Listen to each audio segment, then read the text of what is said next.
Okay, everybody, hello. We'll begin. If you could turn on your videos, if it's not turned on, it would be nice to see your faces.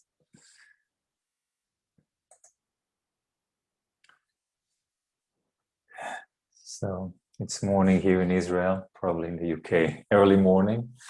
And in India, it's already noon. But anyway, hello, everybody, at whatever time and place you are in the world right now. Welcome to the Shadow Constellations training webinar. My name is Nir Esterman, and I will be giving the webinar and the course. And I'm very glad to see you here today. And just before we begin, I'm making it clear that the webinar is recorded. Only my video is recorded, but all voices are recorded. I will probably edit out anyone who speaks anyway, but I'm not a professional editor, so I may miss something on this editing part. Just know that there is a small chance that something you say will stay recorded. So, and keep that in mind, please. Yes. So, what is our plan for today? I will introduce myself shortly, and I'd like you to introduce yourselves in a few words so that we'll know each other a little bit. And then I'll talk about the shadow and about constellations and their combination and how is it relevant to us therapists, practitioners, facilitators, and coaches. And I will then guide you through some structure so that you will have an experience of the work and how the shadow affects at least one of your professional relationships, and maybe even make it better by working with this shadow. And then we'll have some information about the course, which will begin next week, and some time for your questions and answers. At any time that you feel that you need to stop me and ask a question right away, please do. If I'm not ready to answer it, I will tell you that it will go to the questions and answers in the end. But if you need to ask something in order to understand what is going on or to be present here, that's okay. We're not that so many people that we can stop for a moment. And at any time, please feel comfortable. Be comfortable to be here in your body, to move if you need to get a drink or to go to the toilet.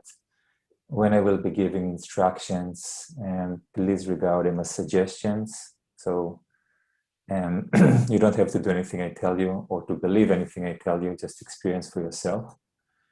If my instruction seems right for you, go with that. If it feels almost right, change it so it is completely right for you. If it doesn't feel right, please say so. That's okay. I'm not insulted. I will give you a different one, and it may resonate better with you. And in general, the purpose of this webinar is for you to learn about this work and to know me, so that you can make a choice within you if these studies are of interest and of relevance to you. And if it's right for you, great, please join. And if it's not, great, nice to meet you. And I hope it will take something out of it anyway. Maybe let's begin by a short introduction. So please, whenever you feel ready, unmute yourself and introduce yourself, saying your name, where you're from, and maybe something about why are you here today, what would you like to receive here today, and something about your professional background, not a 60-second self-introduction of marketing, just so that we'll know what kind of areas you're coming from. It's always nice to know. And if you have any special requests for me for this webinar, then also please say it in this introduction. Right, so really nice to meet you all. Let's say a few words about myself. So I'm a family constellation, shadow work, and facilitator and teacher, and body psychotherapist. And I've been working with people for the last 18 years. And before that, I've been doing computer science and biology and science teaching. Yeah, logical mind and art. Lots of and logic. Mind. Yes, also.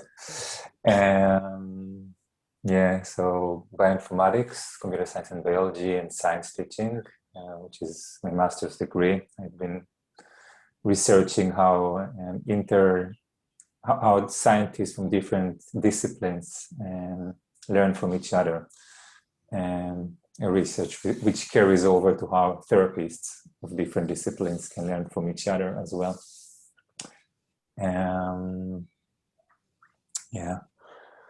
I'm from Israel. I work with people here. Yeah, so I teach here and also in person in Moscow for the last 6 years. Well, not the last year, but before that. And I work internationally online in different places. I was on my way to the UK and the Netherlands, but then COVID hit us. So here we are today, doing more online. And yeah.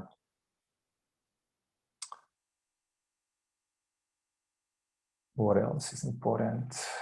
I'm a teacher in a school which is named the Constellation Path, which offers a training program composed of 4 modules. This module is one of them. So if you're interested in having a full training family constellation node, this course can be a part of that. And I also offer full training program. You can read it later in my website if you are interested in that, also with the school. Yeah. So let's talk about the shadow. The shadow is a Jungian term, meaning it was coined by Carl Gustav Jung, a psychiatrist, psychotherapist, a researcher of the esoteric arts, a student of Freud.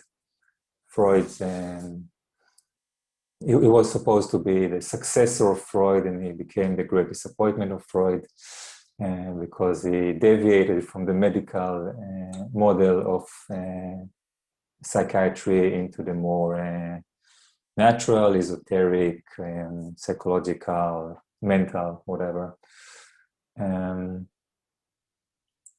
Today he would probably be in a mental hospital from a very young age, but luckily he was born early enough so that we could benefit from his good sides as well.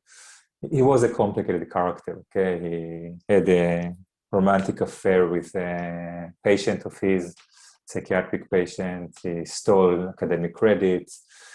He had different visions and different stuff. And at the same time, he gave us amazing insights and brought us things like the shadow, like archetypes, collective archetypes and collective unconscious. He brought to us personality types or concepts like introvert and extrovert and many other things. So he's the father of the shadow work field in one way. A very clear and simple definition of the shadow would be everything which we deny and repress. Deny meaning I'm not like that, and repress meaning I have no idea that I'm like that.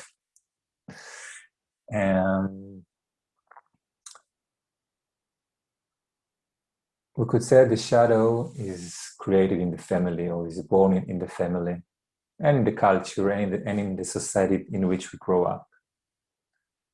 So the basic mechanism is that at a very young age, we understand that there are parts of ourselves or some self parts that cannot be loved, appreciated, or even be a part of our family. Now, at a very young age, we can't choose to just move to another town or another country and say, fuck you.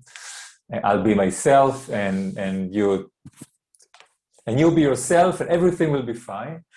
And it's more like, okay, what do I need to change in myself or to hide in myself or to kill in myself in order to be protected, in order to belong? So if I'm born to a family which is all about kindness and love and attention and always see the other person and turn the other cheek, and I happen to have some violence in me or some rage or some anger or some sadistic part or any part which we all have actually to some degree, I cannot express it. And usually I believe that if I have it, I am evil, I am bad. So I have to make it disappear, or at least hidden. So I take that part and I push it someplace behind me. From an embodied perspective, it would be on the back part of my body, on the lower parts of my body, and deep inside. So I can't hear, see, smell, or sense that it's even there. So our deepest shadows, we're completely unaware of them. Have you ever seen someone shouting, screaming, "Don't shout! People are not supposed to shout!" And if you ask them afterwards if they shouted, they're like, "No, I wasn't shouting, he was shouting. I did not have a part in that." Or if you ever have been in a more than 1 month romantic relationship, then you must have some occasions when your partner told you something about yourself, and like, huh? You're projecting onto me. I'm not like that. You are like that. I'm not like that. And so this thing about you're like that and I'm not like that has to do with the denial and with the projection. So when we take a part of ourselves and disengage completely from it, we can't sit in ourselves. That's beautiful. Now we can just be all light and love. However, we become sensitive to it in other people. And we can become sensitive in 2 basic directions. One direction is, I can't stand them. Do you have people you can't stand in your life or in your practice? Or do you study with people like that, have teachers like that, have clients like that?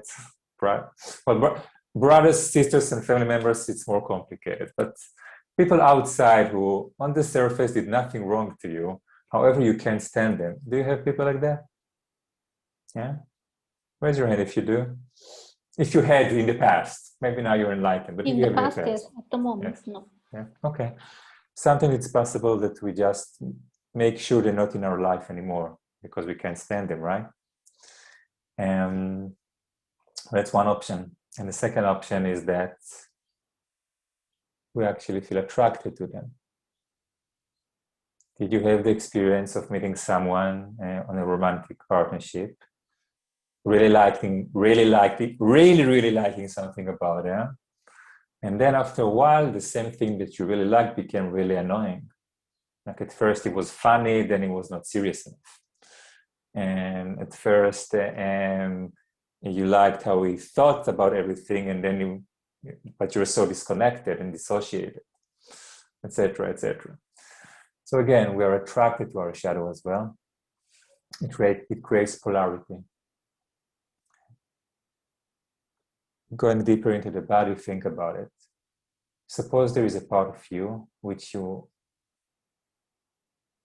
pushed away, and we can't really push away something out of our body, but we can bury it really deep in our body. So suppose there was something and you crushed it until it went down and down and down, and it's in the basement, locked, and there is a carpet over the basement floor so nobody sees it. Only once in a while something is banging on the door.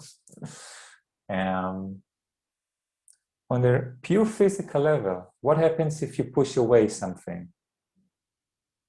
What is left? where that something was.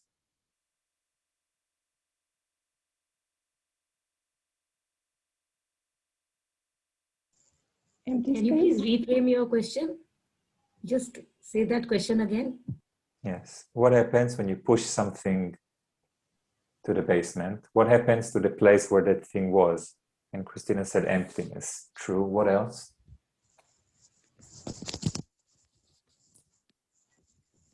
We are excluding that part of us. Yeah. When you exclude that part, what is left in its wake? Yes. So emptiness is an important part of the answer. What else? Can it be replaced with something else? Sometimes, yeah. Specifically, for every shadow, there is a corresponding persona. So if, for example, I'm not allowed to be angry, then I may have a very understanding and very positive persona, which I push forward and say, hey, this is me. I'm a nice person. I'm a therapist. I like to speak. I like to get in touch. Or maybe if in my shadow is weakness, for example, in Russia, one of the collective shadows is being weak, because in all times, if you are weak, you just die. So if there is a weakness in me and I can't allow it, so I have to show a very strong persona. Then you see all the oligarch of Russia, and you can have a look at, I'm not sure if he's prime minister or president right now, but Mr. Putin is like 80 kilos of muscle and bone. There's no fat on the person. It's very clear he is strong. Okay. Now, probably a person is not only strong, but everyone, all of us, when we push the shadow back, we have to pretend there's something more or less the opposite in the front. The persona is what we believe people will like about us, will love about us, will appreciate about us. This is how we sell ourselves to the world, but also to ourselves. And we don't like to think of ourselves as bad people or egoistic or whatever, right? We prefer to think of ourselves as people who like to help people and to do good in the world and advance stuff. Well, this also depends on the society you come from.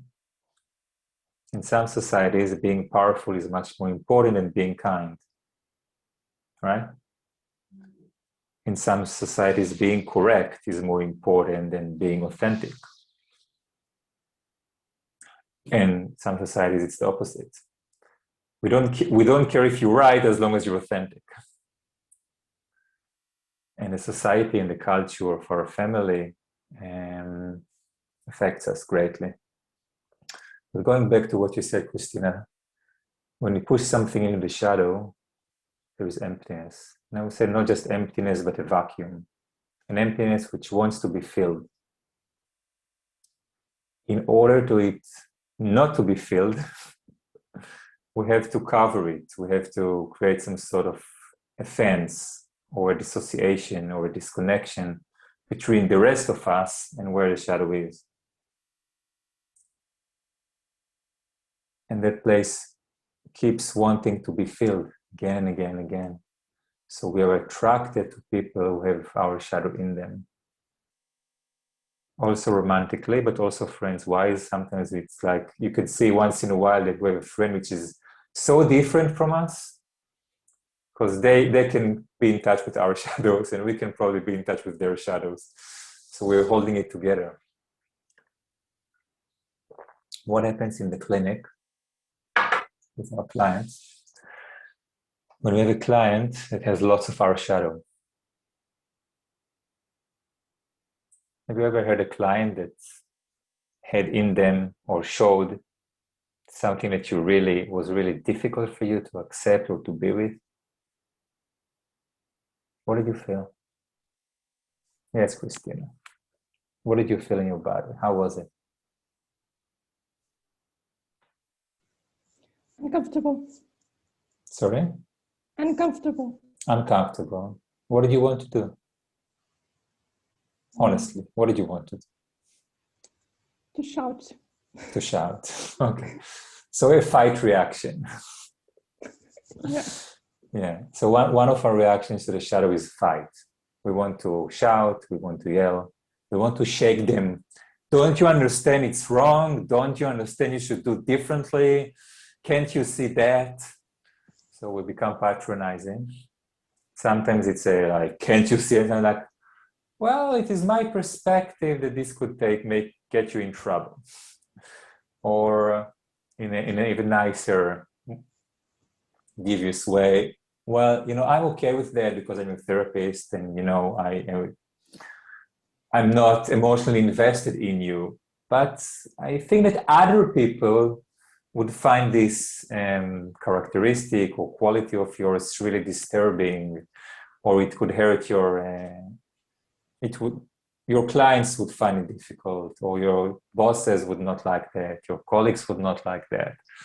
So it could be educating. Whenever we're educating, especially when we're not asked to educate, beware. It's probably you've been triggered by the shadow of the other person. It could be that we are becoming a bit snobbish, like I'm not like that. I'm above that. I'll see how I can manage with people like that. And it's not always so clear, right? Sometimes we tell ourselves some stories around that. Yeah, well, she's still not that developed and she has difficult background and I should be supportive, but inside it's like, I want to tell her to stop doing that or to change and feel differently. A very common shadow is helplessness. In most of the Western world and also large parts of the Eastern world, helplessness is not really liked, right? Do you like being helpless? No. I used to not be able to spell the word. Like in my family, both of my parents are Holocaust survivors. They were small children during the Holocaust. And they had to do for themselves. My father lost his parents at a young age. My mother was smuggled out of the ghetto without her parents. And for a few years was with another family. And many stories, never mind. But the bottom line was that they really can take care of themselves. They never need help. They never fall. They never feel helpless. It's like nobody ever told me, Nir, don't be helpless. But it was just not an option. It took me years to learn to get help. The same way it took me about 3 years to understand that when my wife is angry at me, it doesn't mean she hates me. Like in my house, people are not allowed to be angry. There are advantages to that, but also some disadvantages. So we have 5 reactions. Okay. And do you know what empathic failures are? It's when the client is willing to expose herself, and she's vulnerable right now, and she needs something from us. She needs our empathy, and for some reason we give them the opposite. Like she finally told me, I don't know, that she feels depressed, and I'm like, okay, well, life is not so bad, you should just do more sports and take your vitamins and you'll be fine. So like, and it could be worse, like she's telling me she's depressed and I like, oh, I don't work with people with depression and you probably should go on some medication. I maybe go to see a psychiatrist. So also when we feel that someone is like too much for us and we can't work with them, it's also very often a shadow triggering, which doesn't take us into the fight mode, it takes us into the flight mode. So it's like, it's either this is disgusting for me. You have this experience? I don't want to be associated with that. I'm not like that and I don't want to take part in that. And sometimes it can take this It's just not for me. I can't work with that. It's too big for me, or it's too complicated for me. When I was a much younger therapist, and I often had this thought that, well, this process isn't going anywhere. Maybe I can't work. Maybe the person issues is too big for me. Maybe I'm just not good enough. Maybe I don't have the right modality. I should learn more. And one day I noticed that I had this same thought. I was working with a guy. It was I was doing physical work then, physical, emotional. I was working on his left hand without words. And inside my head, I could hear myself thinking, this will never end. It's like, it's too much. I can't hold him. But on that day, I managed to notice this thought and not just believe it. So I asked him, say, where are you now? Because he was lying down and not saying anything. Where are you now? Like, oh, I've just been thinking about my basic training in the army. And we had this forced march practice of going this and this number of kilometers with all our backpacks. And I was holding a stretcher in my left hand. And it was painful. And I felt like it would never end. And it's too heavy and it's crushing me. And I need someone to replace me.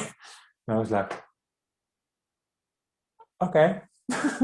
So this was my introduction to projective identification, the experience that I feel something from the client as if it's mine.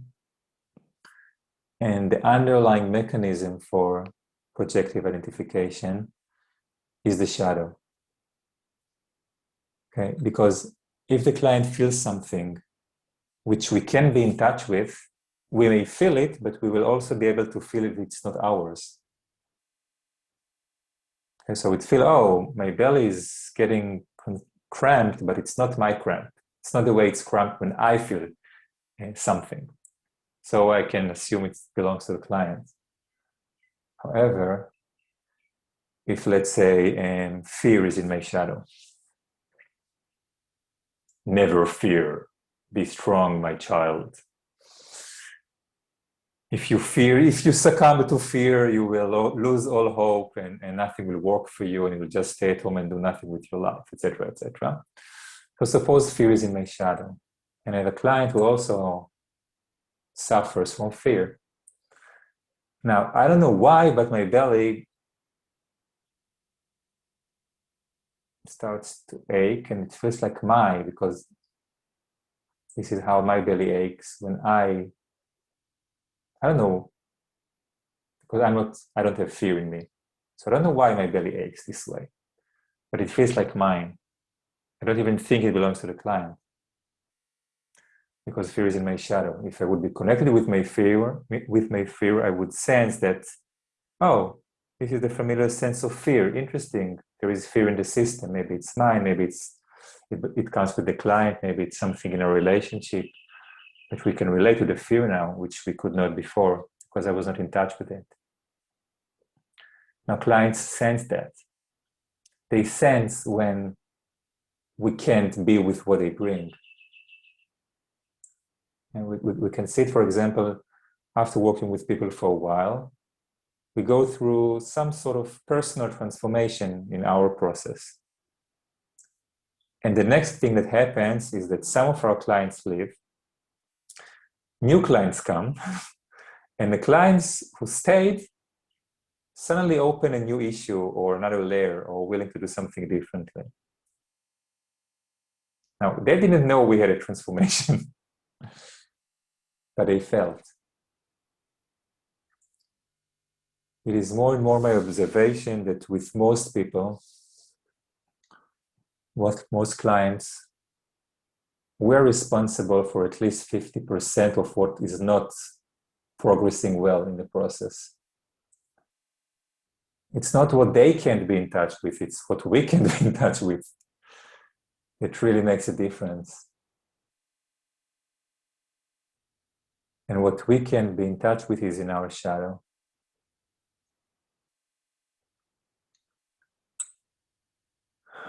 We can also freeze when the shadow is here, or faint. And faint doesn't necessarily mean that we actually faint. It means we are dissociating on a more fundamental level. So it can be actually sleeping, or wanting to sleep, starting to yawn. For example, speaking of fear, usually when I start to yawn in front of a client, before they get insulted by me yawning, I tell them, when I yawn a lot, it's because there is a layer which is not yet reachable, not yet touchable, usually around fear. And every time that we touch the sun, when we manage to get through whatever is protecting the shadow into the issue itself, then I stop yawning. So after a couple of sessions, you realize, and then you can joke about it. Oh, you're yawning again. What are we not in touch with right now? But it took me some years to try to stop trying to be more awake and swallow the yawning, and starting to pay attention to it as a phenomena. And one of the things I'm teaching is to how to take different things that happen to us with clients and to look at it systemically as a phenomena, and with an experimental mind, and questioning what is it, instead of, oh, something wrong is happening here. And this is a vital part, I think, in constellation work in general, but in shadow work in particular. We don't want to be judgmental. I mean, maybe we are judgmental because we have shadow, but we want to look at our shadows with as much non-judgmental position as possible, with curiosity. In addition to all of these fight, flight, freeze, and faint, we also have friends, which is when, for example, you look at your client and it's like, oh, where did you buy the dress? It's really lovely. Or if you think, I wish she wasn't my client. We could go and have a drink somewhere.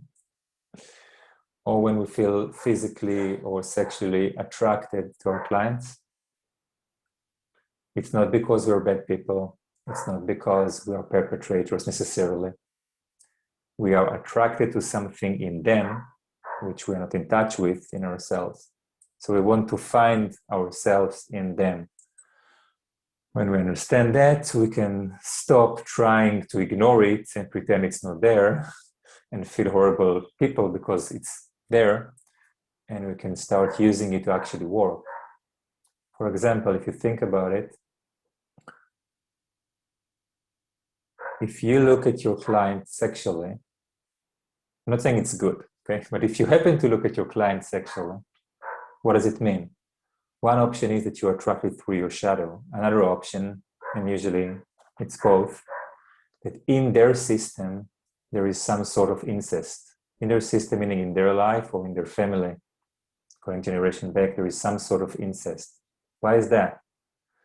Because if you, as the caretaker, as the therapist, the facilitator, find yourself pushed or pulled to view your client in a sexual or in an objectifying way, you can be sure that it's in their system. Okay?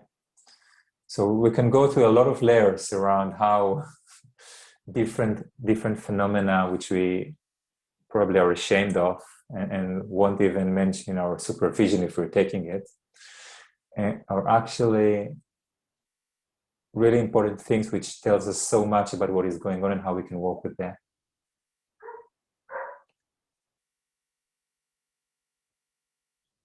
We cover working with sexual trauma and shadows of sexuality in lesson 9 in the course, just that you know. Shadows of helplessness is lesson 7. In lesson 8, we will work with shadows of vulnerability and aggression. I won't go into it now, but lesson 10 is about shadows of death and transformation. And before that, we'll be working with cultural shadows, because different cultures have different shadows, and the cultures that we grow up in, but also the cultures of our parents and their parents have a lot to do with our shadow. We'll work with the golden shadows. Golden shadows are fun in a way, because normal shadows like, oh, I'm not like that. Golden shadows, it's the same, but about good quality. So it's like, I'm not creative enough, I'm not creative, or I'm not kind, or I'm not whatever, something that we think is good. And we do the same thing in golden shadows. Like, you are so nice, or you are so wise, or you are so something. We usually do it with teachers, right? This teacher is so amazing, they are so this and that. Or once in a while with a client. For example, when I was really like, I don't know, 17 years ago, I was working with, for only 2 sessions with a yoga teacher. She had some back pain. And I just touched that spot and told her, can you please like relax into that point? And then she relaxed so deeply. And I was like, where are you going? How do you do that? This is amazing. And her back pain disappeared, and she didn't come back because her back pain disappeared. But the thing was, I didn't do anything. She did it. I just told her where, because I could not follow her to that deep relaxation. Today I probably could have, but not back then. So there are dogs barking outside sometimes here.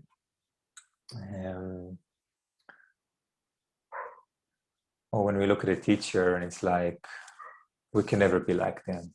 They have this gift, this magical way of doing things, or this deep presence. And we can only strive to be like them. So in a way, we are projecting onto them our denied and repressed good parts. And one of the reasons we don't succeed as much as we can is not because we're not good enough, but because we are denying our good enough parts, our bigger parts. So that's also something we work with in the course.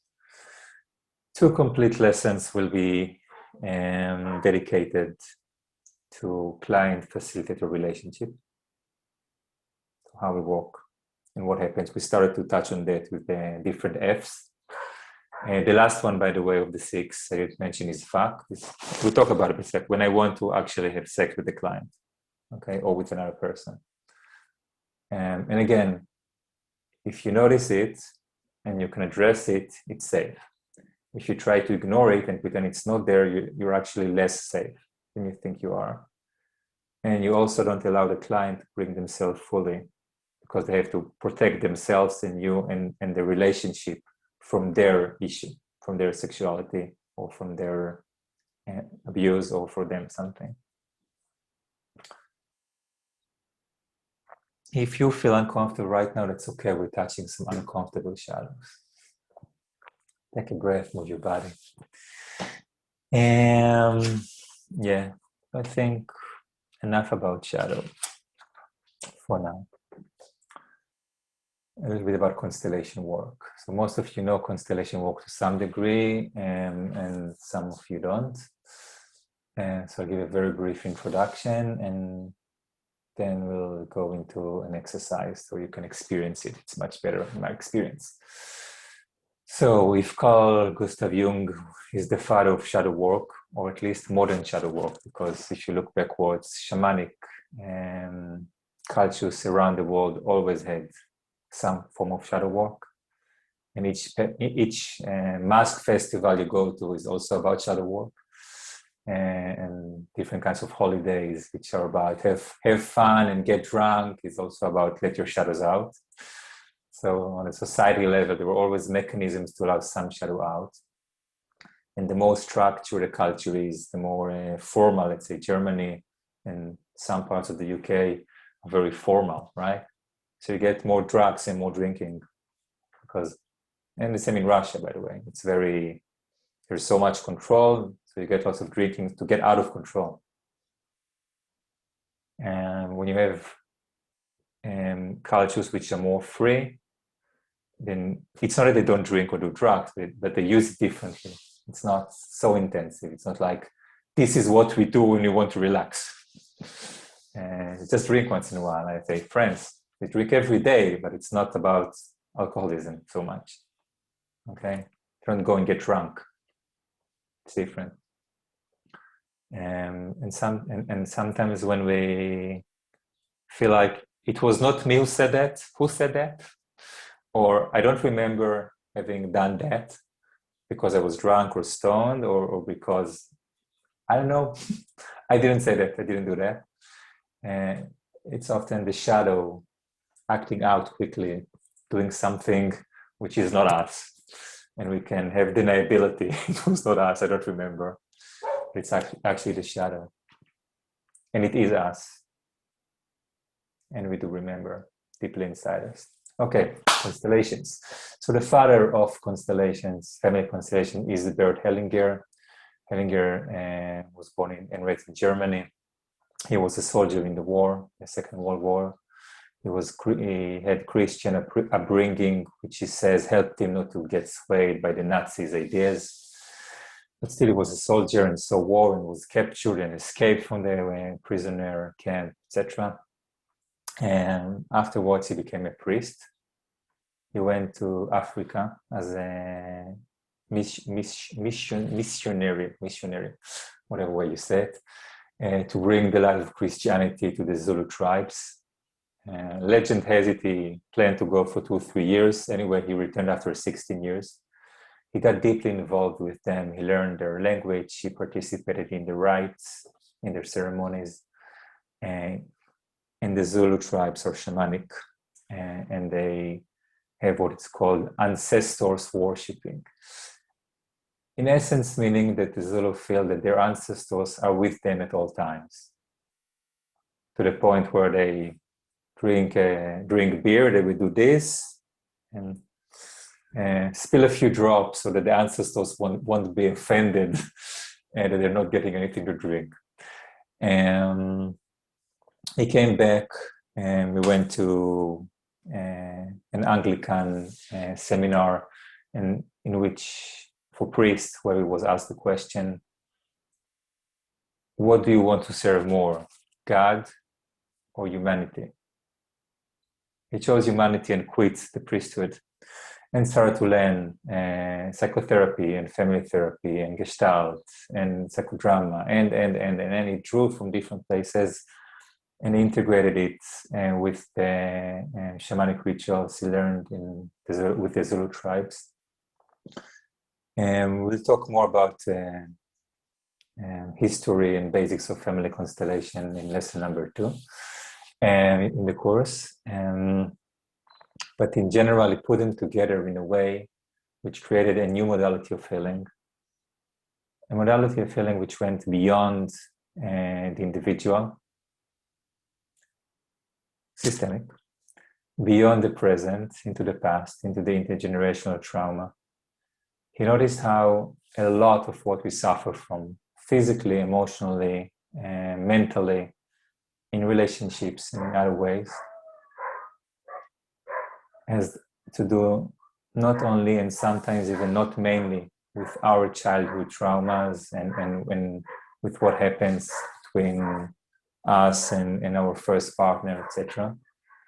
But it always or almost always has a backdrop, a background of the traumas of our ancestors. And traumas could be violence or sexual abuse, but could also be immigration, war,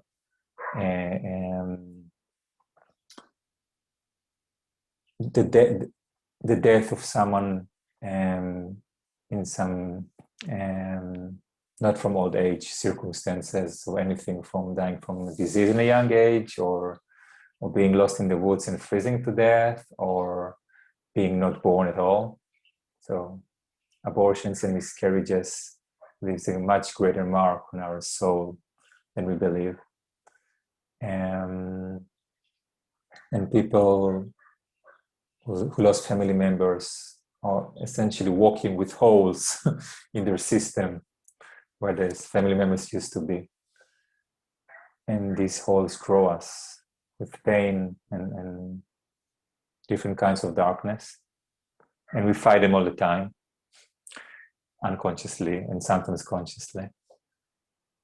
And we try not to fall. We try not to get to be swallowed by them.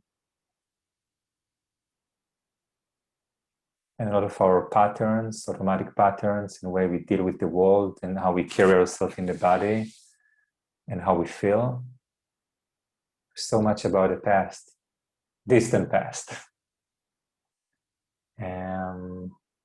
Just giving a few examples. People who cheat on their partners, systemically speaking, it's not really because they're unhappy in the relationship. It's because there is a force pushing them or pulling them out of the family system, usually following someone from their family who was excluded from the family, either by death or because they were gay or they married into a different religion or they didn't follow their father's footsteps in the family business or whatever.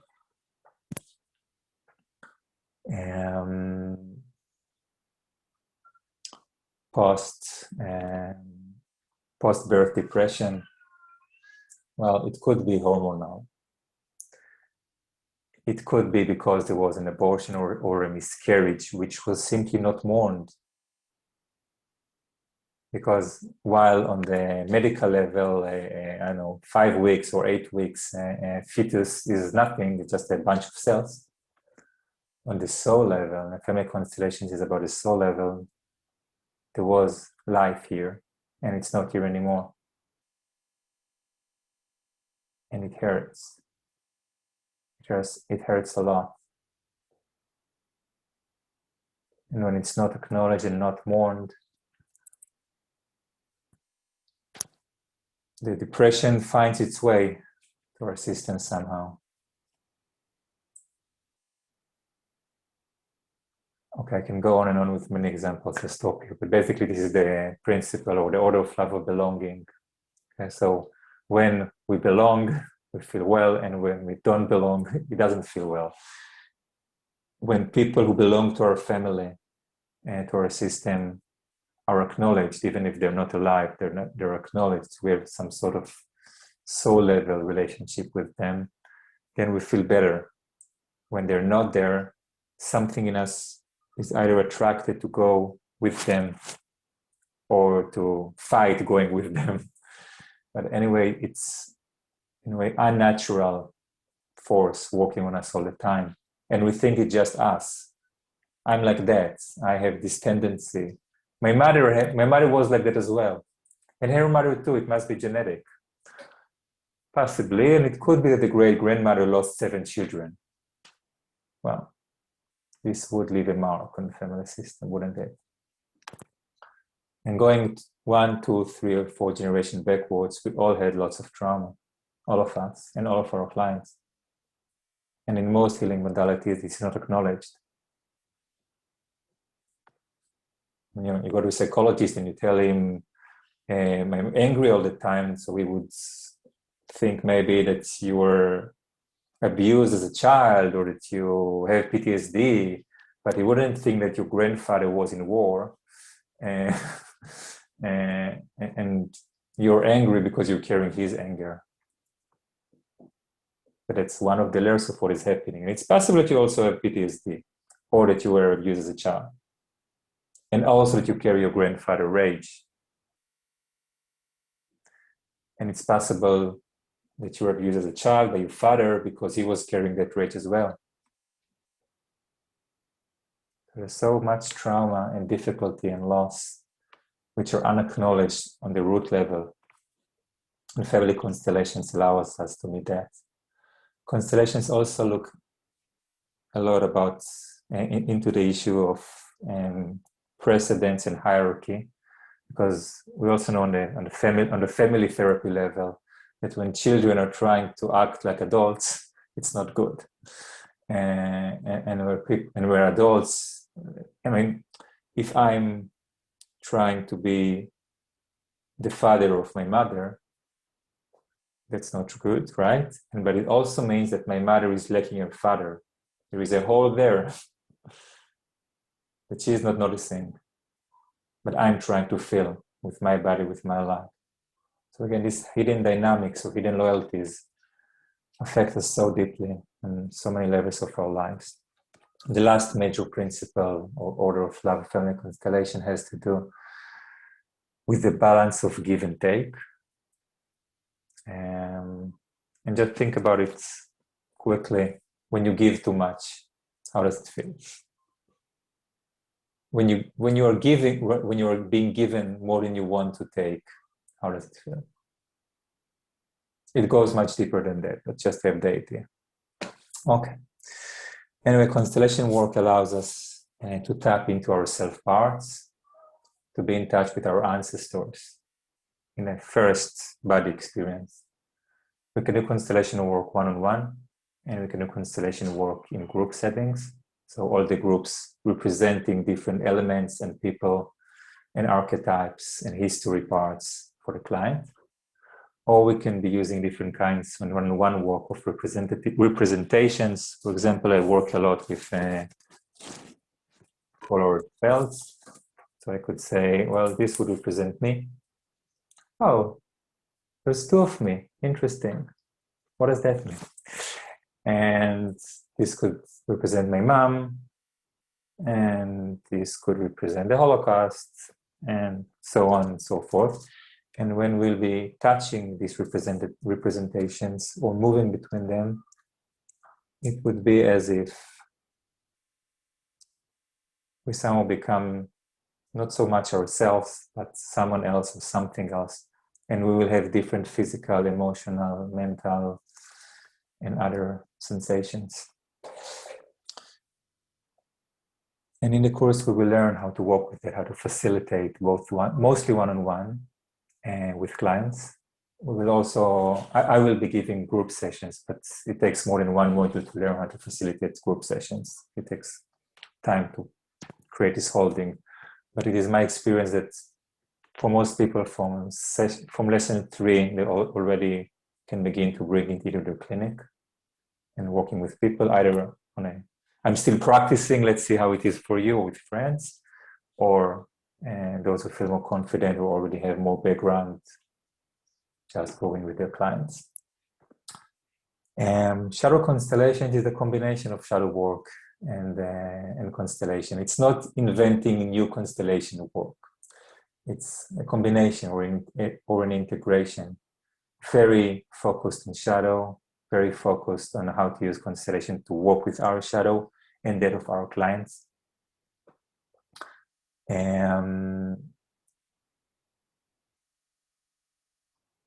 Yeah, enough words. That's so fun. So, what kind of exercise should we do today?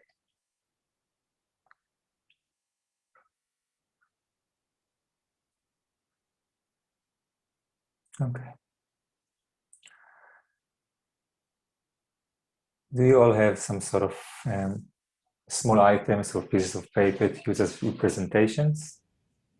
If not, get some. Take a moment to get some and clear some space on your table.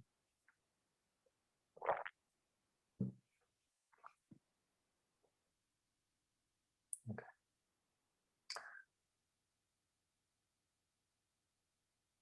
Can you think of someone, preferably a client, and please for today, don't choose your parents or your siblings or someone who actually hurt you powerfully, not for short structure in a webinar. Just someone who really annoys you.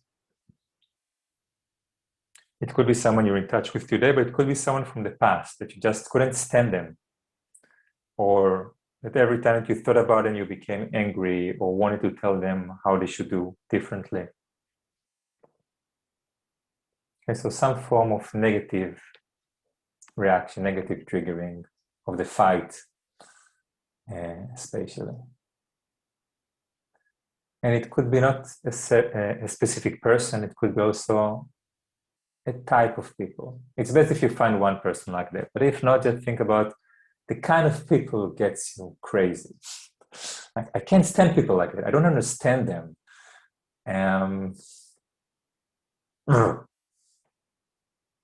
You all have something like that? So first, just imagine this person, just that you're in front of this person, that they're in your presence. And notice what happens in your body. How do you react in your body when you just think about it?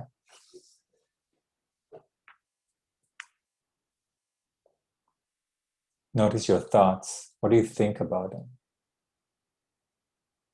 Don't be shy, don't be politically correct. It's only you and yourselves here.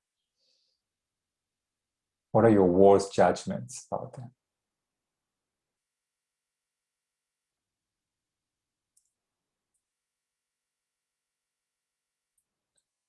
What would you like to do with them?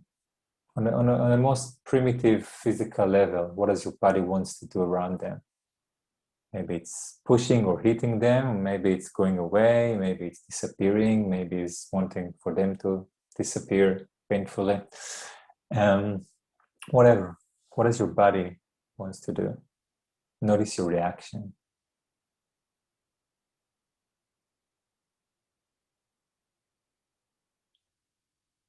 It may be not nice, just notice it.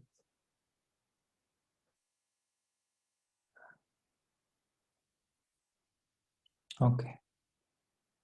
Now please choose 2 items to represent. One to represent yourself and the other to represent that person.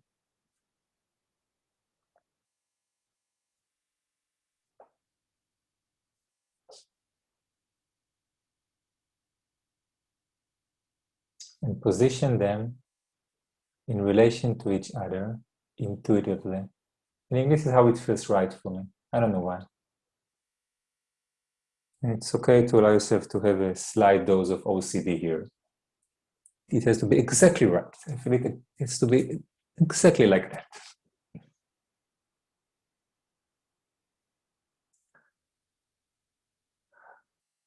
And it's possible that already you feel something different in yourself. Just notice that. And take your hand and touch your representation. And take a moment to notice. Notice your body,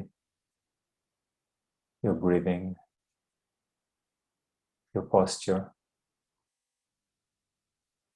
If anything pushes or pulls you, is there any discomfort or dis-ease or pain? Do you have to move something in your body? Does your body wants to do something? Notice your emotional level. How emotional are you? You feel certain emotions. Do they change or move? Are they deep or shallow? Notice your thoughts, your attention. Are you focused or are you moving into different places? Maybe there is something visual for you, an image, a video, a shade. Maybe your eyes go and focus on some place or stare without seeing. Maybe you get some audio information. You hear a sound or a noise, or some words come to your mind, or a song. Notice everything that your attention is being drawn to. Notice your relationship with that person. How do you feel towards them, and how do you feel them towards you? Don't analyze the information, just notice it.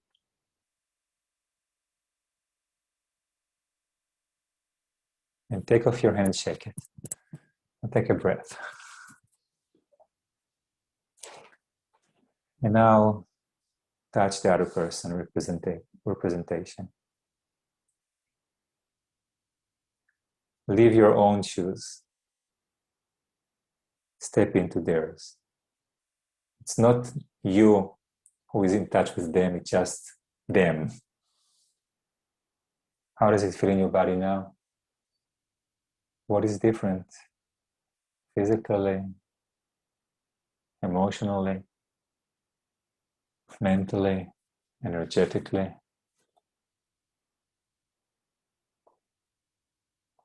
How do you sense the relationship from this representation? Do they care about you or feel towards you the same way you feel about them? Do they want something from you? Do they even see you? Just notice.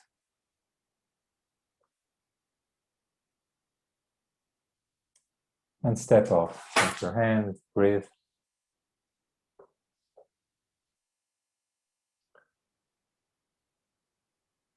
Now go back to your representation. And notice if anything wishes to move. Change the distance, the angle, position. Maybe you feel like the item should be different now for some reason. If so, just change. Allow the change. Add another representation. It's a representation for the thing that you absolutely are annoyed with or hate or dislike in the other person. Now maybe you have a name for that, like unfairness, or taking advantage or abuse. And maybe you don't have a name for that. Just take a representation and position it to the side of the person representation.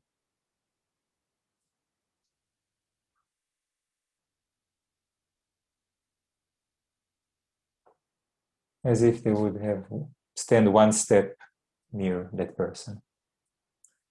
And from your representation, notice what is changing.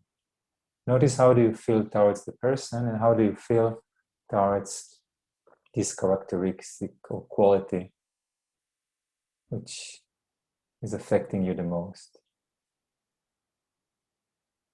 Where is your attention going to? Is it still with the person or is it more with this quality or characteristic? Notice how you are. And add another representation. This one is for the same quality, the same characteristic in you. Maybe you have it in you, maybe you don't know that you have it in you. Maybe it's not in you, but just walk with me, please. And put it just in front of the other one next to you. So you are standing in front of the person, and that part in you stands in front of that part in the other person. Stay on your representation and notice how are you now. Where is your attention going? To the person? To their characteristic? To the same characteristic in you? What is taking most of your attention? How do you feel now about a person?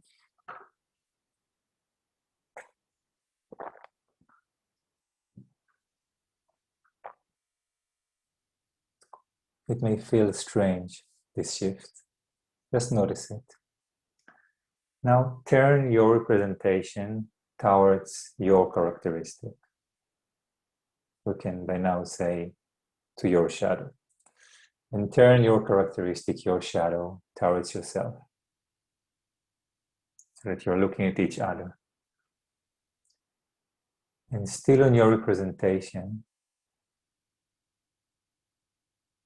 see if it feels right for you to say the following words. I see you now. You can say it up loud because you're muted if you like to. I see you now. You are also a part of me.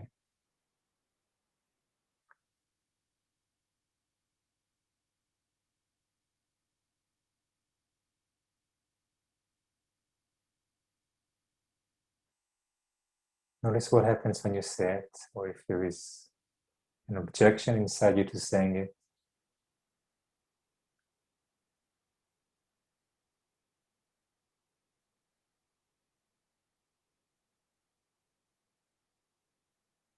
You could choose to add one more representation of support for yourself in meeting this shadow.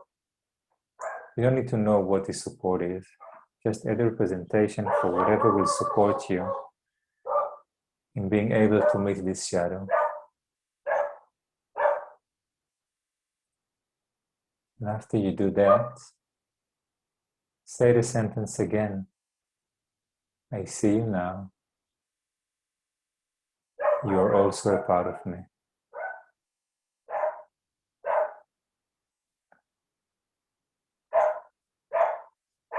And notice if anything changes between you two, between how you feel about this part.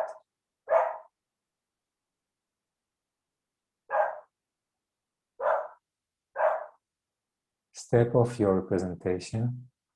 Shake your hand. And step on the shadow representation. Take a moment to be your shadow, this shadow of yours.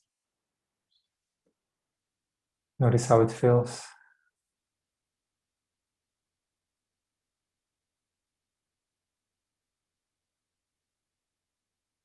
How does the shadow look at things? Maybe the shadow has something to say to you.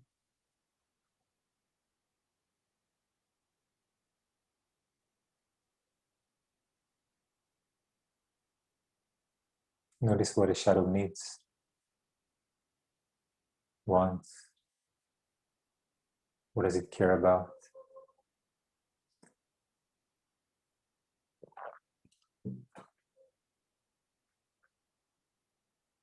And step off back to your representation. Remember to shake your hand in between and breathe. Turn back towards the person that we began with. And tell that person, I was triggered by you because I couldn't stand that thing that you have in you.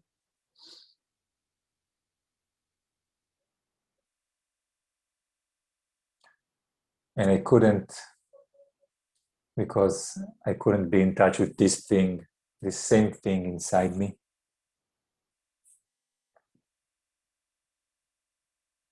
Now I am more in touch with it. So now I can be more in touch with you. And notice how it feels now between you two.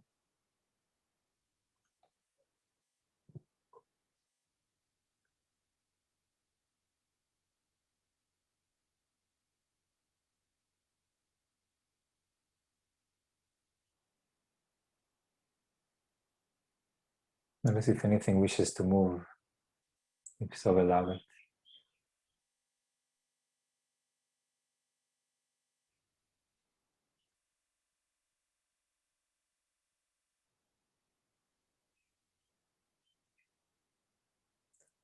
Step off. Step on the representation of the other person. We're almost done with this structure. Is there any change for them now? How do they feel with us now that we are in touch with that part of ourselves? How does it affect them?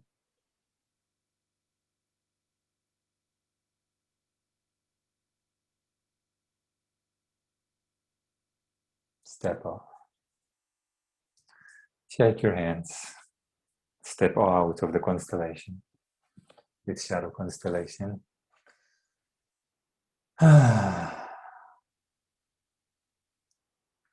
are you? Is there anything you would like to share about this or to ask?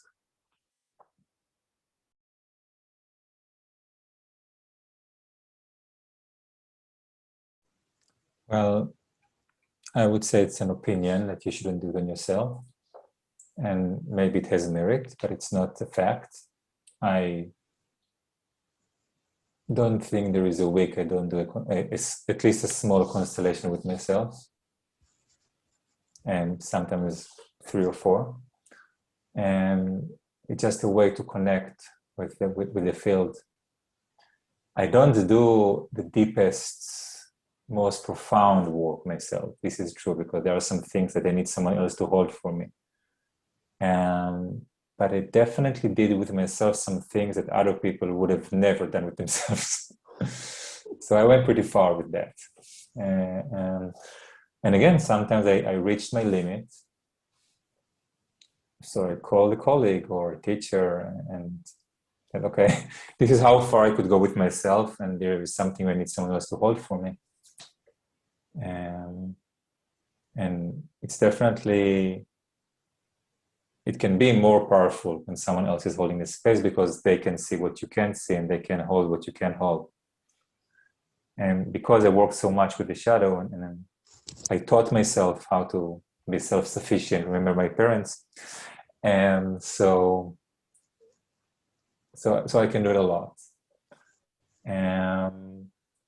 So I would just say that the intention matters.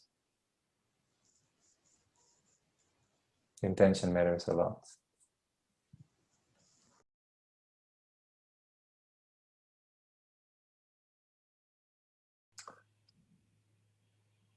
Is your intention to be in touch with some parts of yourself or with your field or your family? Or is your intention to make a symptom disappear?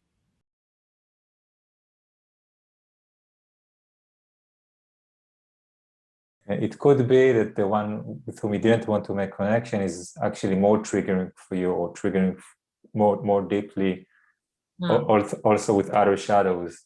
So it's like, it's too much. I really don't, when I say I don't want to be in touch with that person, it's okay in life. But from a constellation point of view and from shadow work point of view, it says, I don't want to be in touch with that part of myself which that person reminds me of.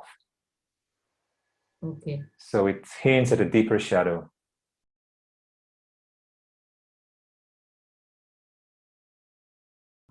So I will say something about it. I asked you not to choose someone who hurt you for this exercise. And what I said was based on that. Of course, you can have aversion to someone because they hurt you or abused you in some way.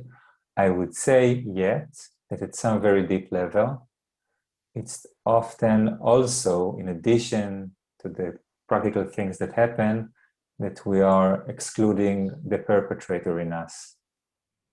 It is my experience that when we get in touch with our inner perpetrator, we become a stronger, period. And that we can influence the world better than when we try to not make anything because we might hurt someone.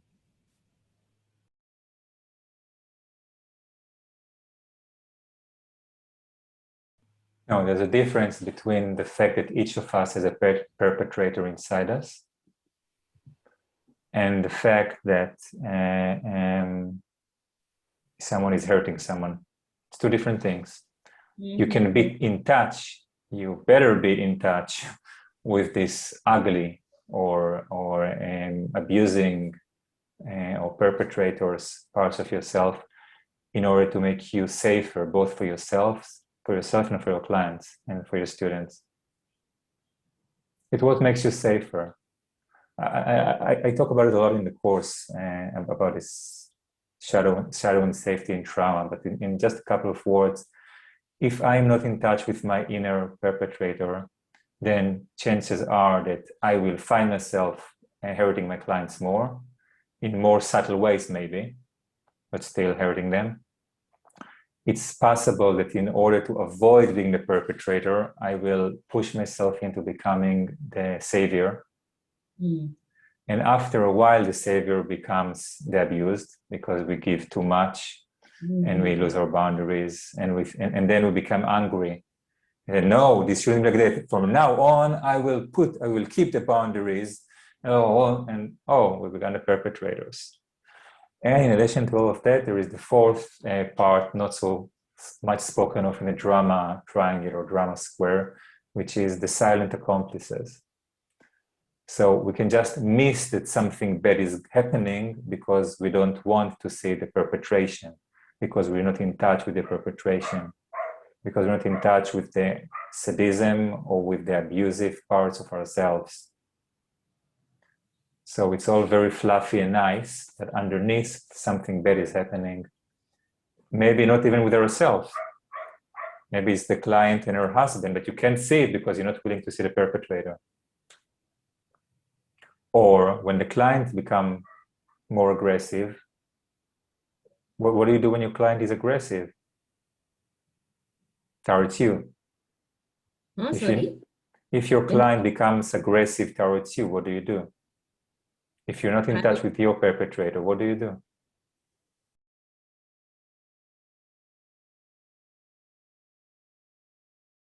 And I will smile and say, thank you for bringing this. Now we can go deeper. Okay? And I can do that today. I couldn't do it 10 years ago, but I can do it today because of shadow work. Because I connected. I'm still a very nice, gentle person, okay? But I got in touch with some pretty dark parts of myself, and there's more and there's more work for me as well, okay? So the things we cannot be in touch with, we limit our practice, either in the subject or the kind of relationships, and also in the number of clients very often. Two. Okay, simple. If I can't work with my sexuality, client will not open their sexuality with me, or if they will do it once and then go away. Okay. Oh, we're almost out of time. So let me say a few things quickly about the course. The course begins next Thursday, and it's a 10 weeks course. There is a short break in the middle of holidays. All the details are written on the website. I told you what will be the lessons. In each lesson of 3.5 hours, we will have a first part of how are you, and some sort of supervision or sharing and or supervision for things you bring from your own life or practice. Then I will be teaching mainly like what we did today, which was a combination of interaction and giving information and doing either a structure or a demonstration with one of you. Then a break. After the break, there will be either a group session that I will lead or practice in couples or small groups in breakout rooms. And yeah, it's powerful. It goes deep. It's not for everybody. If you don't like to get in touch with your shadow, that's perfectly fine. This course is not for you. You do need to make sure that you have capacity, that you're not in the middle of a terrible crisis, or that you're not already feeling like you're going to get crazy and now do shadow work, because you should have some ground to do shadow work in a good way. I'm not saying you have to be fully stable and fully supported to do shadow work. It doesn't work that way. But if you're like in a really difficult situation right now, probably don't have enough resources to also open up your shadow. And yeah, it costs 700 euro. If you are paying members of Embodied Health Community from the UK, which I have a partnership with, then you get a 10% discount. And you can pay in up to 10 installments. So I think it's affordable to basically anyone. Learning to work this way either gives you, if you don't know it yet, or empowers you to do more work online. So not to be limited to lockdowns and other limitations we've suffered in the last year. And you will be required to practice with your peers every week, at least once. The idea is that you finish the course with confidence to work with people and not just have another certification on your wall which you don't know what to do with. And that you will have during the course met different things that can come up during the work, and you will feel like, oh yeah, this already I saw how Nir does that, and this happened to me, and I did this, and then we open it up in the course and we got more ideas. Oh, lovely, I can work with that. And you will learn mostly how to work with shadows through constellations, both your shadows and those of your clients, how to become safer for all parties involved. And from my experience, how to allow yourself to become more of who you can be. Because although this is the orientation is professional, there's lots of personal development in that naturally. And because it's the personal we who limits the personal we, not the other way around, usually at least. Yeah, payment can be done through PayPal or through TransferWise if you prefer. Any questions, requests, ideas? And what are the dates? Dates. We're beginning next Thursday, and it's 10 weeks. It's not really 10, it's probably 12 or something, because there is some vacation in the middle, I think. But it's all written in the website. Everything I've told you is in the website, so you don't have to remember what I. And if I said something wrong, what's in the website is the right version of that. Okay, so know that. Yes. If you have anything that you would like either to share or to ask me in person about the course or about your experience here, please write me and we'll see how to do that. If there's something too sensitive for you to open up in group setting, but you want to ask me, or you want to check something about if you're right for the course and the course is right for you, then get in touch with me and we'll see how to do that. If you have friends, colleagues who would be interested in these trainings, please let them know. It would be nice.